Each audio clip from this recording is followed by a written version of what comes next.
জুলাই শহীদ স্মৃতি ফাউন্ডেশন থেকে যারা শহীদ পরিবাররা আছে তাদেরকে এককালীন 5 লক্ষ টাকা এবং আহতদেরকে এককালীন 1 লক্ষ টাকা করে দেওয়া হচ্ছিল।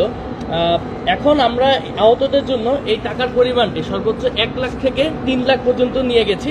অবশ্যই তাদের আহতর যে ইনজুরির ক্যাটাগরাইজেশন আছে সেটার উপর ভিত্তি করে তাদেরকে সর্বোচ্চ 3 লক্ষ টাকা পর্যন্ত দেওয়া হবে আমাদের জুলাই শহীদ স্মৃতি ফাউন্ডেশন থেকে। তারপর আরেকটি বিষয় আমাদের নজরে এসেছে যে অনেকেই ইতিমধ্যে অনেক টাকা নিজেদের টাকা খরচ করে ফেলেছে তাদের চিকিৎসার পিছনে।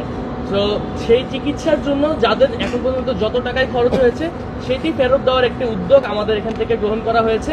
অবশ্যই এটি সেই 3 লাখ টাকার সাথে জড়িত নয়, এটি সম্পূর্ণ আলাদা। যারা এখন পর্যন্ত যতটুকু খরচ করেছে সেই খরচের একটি অ্যাপ্রুভ মেথড ওয়েতে আমাদের সেলের কাছে জমা দিলে তাদের ডকুমেন্টস যেগুলো আছে ভেরিফিকেশনের জন্য সেলের কাছে জমা দিলে সেই সেল থেকে ভেরিফিকেশন করে আমরা তাদেরকে পুরো টাকাটাই আমাদের ফাউন্ডেশন